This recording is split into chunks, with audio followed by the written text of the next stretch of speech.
don't have everybody on board with saying, okay, we want to build one deep geological disposal site. We want to build 5 sites. We want geographical equity. We want, to manage defense waste differently from civilian waste. There's all these kind of questions related to this that we as a country haven't come together on. Hello, and welcome to Nuclear Waste, The Whole Story, a series designed to explore perspectives of nuclear waste disposal. About 500,000 metric tons of high-level nuclear waste is temporarily stored at hundreds of sites worldwide. No country has established a permanent home for spent commercial fuel. In the U.S. alone, 1 in 3 people live within 50 miles of a storage site. That fact may be surprising, but it's not for lack of technical solutions. Experts worldwide agree that a deep geological repository would be the best final resting place for this hazardous substance. So what's the delay, you ask? The answers are complex and controversial. In this series, we're interviewing experts and stakeholders representing pieces of this complicated puzzle to give you a clearer picture of nuclear waste, the whole story. In this episode, Deep Isolation Communications Manager Carrie Hulak interviews Thomas Webler, an expert in the social science of collaborative and democratic ways of making decisions that affect the environment. Tom Webler is also an expert in community consent and how it relates to nuclear waste disposal. At Deep Isolation, we believe that listening is one of the most important elements of a successful nuclear waste disposal program. A core company value is to seek and listen to different perspectives on the matter of nuclear waste, nuclear energy, and disposal solutions.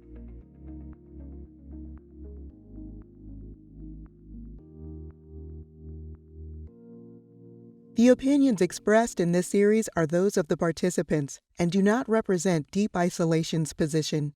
Hello, I'm Carrie Hulak, host of Nuclear Waste, The Whole Story. Today I'm talking to Tom Webler, an expert in the social science of collaborative and democratic ways of making decisions that affect the environment. Tom Webler co-authored papers and did analysis for the Blue Ribbon Commission on America's Nuclear Future. He offers suggestions on how to effectively engage stakeholders on how the U.S. government can do a better job informing members of the public when making decisions about the storage and management of spent nuclear fuel and high-level waste. Tom also provided input to the Department of Energy analyzing consent related to the siting of nuclear waste disposal facilities. Hello, Tom, and thank you so much for joining us today. Hello, Carrie. I'm glad to be here. All right. First off, explain to us the fundamental elements of what consent-based decision-making means as it applies to nuclear waste disposal. Well, that's certainly diving right into it. I think the first thing we need to keep in mind that the kind of problem we're talking about here is what we call a collective action problem, right? It's like, what should we do? We got this problem we want to solve, however you want to define it, but we have to somehow decide what to do, and we have to decide that together, right? So it's a collective action problem. It doesn't mean we need 100% consensus. It doesn't mean that everybody has to agree on everything, but we have to have enough of an idea of how to move ahead with this. And a lot of people need to be involved in making this kind of decision, or the decisions around how to manage spent nuclear fuel and high-level waste, right? And there's a lot of different decisions that have to be made. If we're talking about locating a facility in a certain community, that's usually what we mean by siting.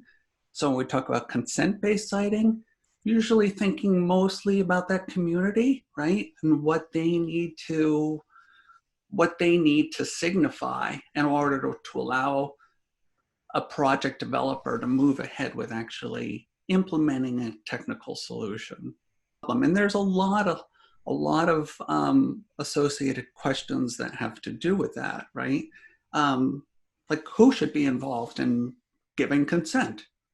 That's a big question. Should it be the community that has the political jurisdiction in which the project cement is actually poured in? What about the transportation communities along the way? If the waste has to move through other communities to get there, what kind of consent should they give? Where should they, be in the process? What about neighboring communities? What about the source communities where the spent nuclear fuel is currently located, right? So there's a lot of questions about these. Okay, that makes sense. That makes sense. So one of the key pieces you wrote for Obama's Blue Ribbon Commission, the BRC for short, was a report that made recommendations for how to develop public engagement around nuclear waste disposal. So I think if we dive into that, that will help give a nice example of collective action as you just discussed. So can you summarize those recommendations that you made to the BRC? And then I'm sure in doing that, you looked at some past failures in stakeholder engagement. So let us know how that informed your recommendations for how we can do better in the future. Right. So my work for the BRC was done in collusion with my colleague Seth Tueller and Jean Rosa. So we kind of all communicated together about this. And we also, with a bunch of other social scientists, had a piece in Science magazine called Nuclear Waste, Knowledge Waste about this issue. So there's a lot of people who've been thinking about it, just not just me. I build on a lot of work from other people. We advised them that there needs to be some sort of national consensus on the definition of the problem and the preferred technical solution.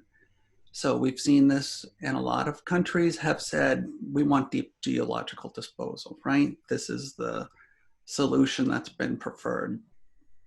But we haven't had in this country a kind of national conversation about this. And it seems to me that this is one of the biggest problems we face right now, is that we don't have everybody on board with saying, okay, we want to build one deep geological disposal site. We want to build 5 sites. We want geographical equity. We want, to manage defense waste differently from civilian waste. There's all these kind of questions related to this that we have as a country haven't come together on yet. And without that, it's really hard to envision how to move forward. And we were really hoping that the BRC would have done that, but it didn't really recommend how to move forward with that. Would you say that's how the BRC kind of missed its mark, so to speak? It should have gone more further, been laid out a more specific plan for next steps? Yes, I think it is. And we've seen, recent legislation proposed by Dianne Feinstein. For example, they defined consent just as support by the local elected leaders, right? This is not thinking very deeply about consent. I mean, that's kind of where you would go with your first answer, right? What does consent mean? Oh, the county commissioners or the city council voted for it. That's what they mean by consent. But we have to realize that that's probably not sufficient for a problem of this magnitude, not just magnitude in terms of potential risk and hazard, but also longevity, the commitment that a community is making to host this facility for basically as long as we can imagine human civilization continuing. So the elected officials we've got now were probably elected because of whatever, a school board mission or a bond question or a new highway development, something like that. They weren't elected to make decisions about permanent high-level nuclear waste disposal facilities. So I think we need to think a little more deeply about who can give consent than just saying it's the elected officials. So that's one place the BRC, I think, could have taken it further. Another thing about the BRC that we talked about was trust, that we tried to emphasize the failures of previous efforts by the Department of Energy and especially focusing on nuclear issues, really the DOE, including their weapons production programs, the nuclear weapons production sites and the cleanups on those sites.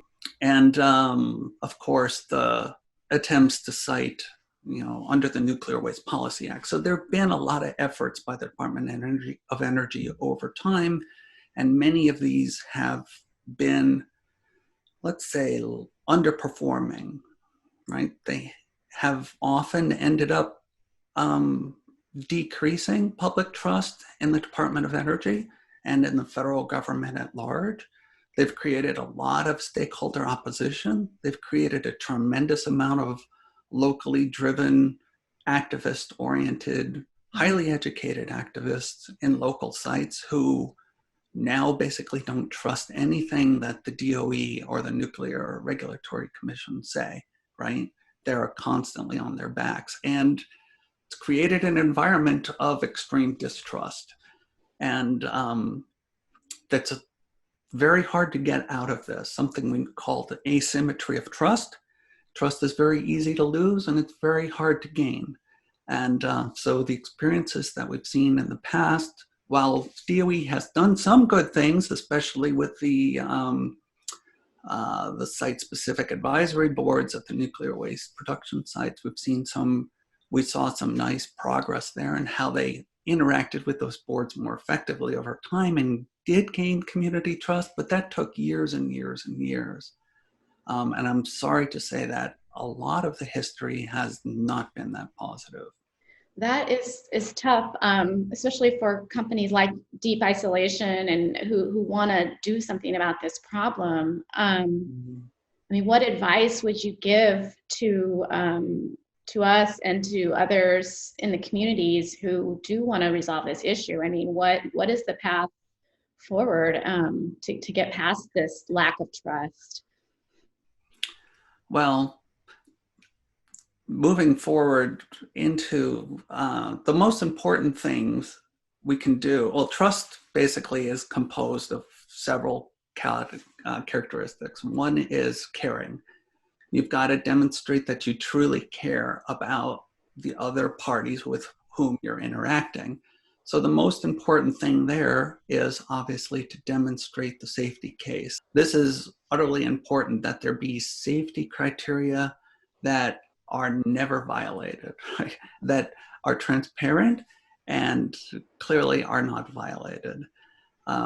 So caring is number one. Number two is commitment, which means a commitment to a shared definition of the problem, a commitment to the same values set that we're going to operate while we're trying to solve this problem, which is like mutual effect, mutual respect, and making decisions on technical evidence, not on emotions or ideologically driven decisions, and so on. The third thing is caring competence, which means doing what you do well, right? And fourth is predictability. These are the four characteristics of trust. Predictability means that you follow through with what you say you would do, that the parties can anticipate your next move because you've been consistent. It doesn't mean that you're stuck into one mode of thinking and acting and you never learn or change. It does mean you can learn and change, but that your actions are predictable in the sense that what another party would consider a reasonable thing to do. So these four things make up trust. We don't have that today. We're lacking that. So anybody who wants to move ahead with this, whether it's DI, Deep Isolation, or it's some other Department of Energy or government independent institution, is going to have to specifically understand that it needs to make progress on all those things. And it needs to do so in an environment that's highly full of distrust. And so we have this asymmetry of trust. It's easy to lose, it's hard to get. The most important thing that an institution could do to earn trust is to give the community the power and authority to close down, turn off an operation, a facility, with no penalties or negative consequences. but having a strong corporate culture of integrity and honesty would be vital. Well, and you touched on that earlier about the lack of national consensus on a solution. Deep isolation's perspective is there is scientific consensus on the deep geological burial, but like you say, that has to be embraced by the nation, the government, and all the other stakeholders. What have you seen, or what would you recommend in trying to reach that consensus on the technological solution to get there? I mean, it seems like a big step. Yeah. Well, this was the first thing that Canada did. Right? They had what's called the Seabourn Panel, and Seabourn was a guy who ran the panel, and they went around Canada and held public meetings to talk about, here's our problem. We got all this stuff we've made. We don't want to keep it above ground anymore. What should we do with it? Shoot it into the sun, whatever, put it in the bottom of the ocean. They go through all the possible solutions. And they talked about it. They brought in experts and they listened to people, and people kind of sat around and said, you know what? This is what makes most sense for Canada, a deep geological depository. And I think, this is what we recommended to the BRC, that the United States should have a similar discussion like that. I think if you give everyone a chance to have their say, and then you come to a reasonable decision together, it allows a lot of groups to say, we're moving on. Okay, we talked about that. We decided we're not going back there. So here we are 8 years after the BRC report was issued, and we're still struggling with this. Can you give us any perspective and bring us up to speed why there hasn't been any implementation? It sounds like, with the Canadian example, there's a good case right there for at least getting the discussion started about the solution. So what's going on there? Things. The Department of Energy actually set up a consensus-based siting program in the Office of Nuclear Waste, right? And they were developing this. I did a little work for them in order to try to think about how we start to put these ideas into practice. They started holding community-based meetings to hear what the public thought about consent-based siting. And I thought they were doing a pretty good job of that, going out, listening. They weren't saying, hey, we've sat in our offices in Washington and we've decided this is consent-based siting, right? They said, we've got some ideas. We're going to come out, listen to the public, listen to stakeholders, do a lot of listening. That's what the Seabourn Panel in Canada did. I thought they were on the right track with that. But then, of course, we had an election in 2016, and like so many things, we retrograded, back to old solutions, and they closed down that whole office. All those web pages are gone. All the learning that happened on consent-based siting has been either erased or mothballed somewhere in the archives of the Department of Energy. So, again, what are we doing? What are we agreeing to do as a country? So, given all this that we've discussed today, is it hard to feel optimistic about the future? Or, what work are you doing right now with this? What do you advise as the next best steps for us as a nation, or for us, deep isolation is in the private industry? What do you think moving forward? Look, one of the big problems is you got to make sure that there's not going to be political gamesmanship. We had, there was some reasonable plan under the Nuclear Waste Policy Act, which just all went awry after the politicians got involved in it, right? They were supposed to propose several deep repository sites, and in different parts of the country, there was this idea of equity somehow, that they'd be, wasn't just going to be one site at Yucca Mountain, right? There were going to be several of them. And then all that got changed when Congress got involved. So, you need a promise that Congress is not going to get involved. And, personally, I think Congress needs to tell the DOE to do something, set up an independent body that's isolated from any congressional or presidential executive branch manipulations, like operates completely independently, even more independently than the Fed. But nowadays, we don't even see any independence at the Fed or any of these places, right? Everything's kind of been controlled now by the executive branch. So ideally, you'd want to set up some sort of independent body, and then that body would have to move forward with establishing national consensus and kind of a plan for action.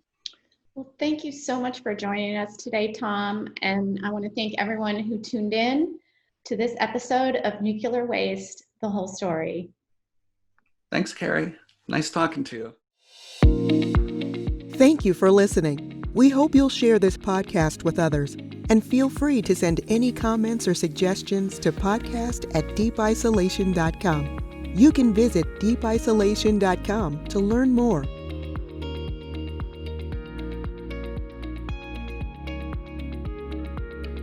At Deep Isolation, we believe that listening is one of the most important elements of a successful nuclear waste disposal program. A core company value is to seek and listen to different perspectives on the matter of nuclear waste, nuclear energy, and disposal solutions.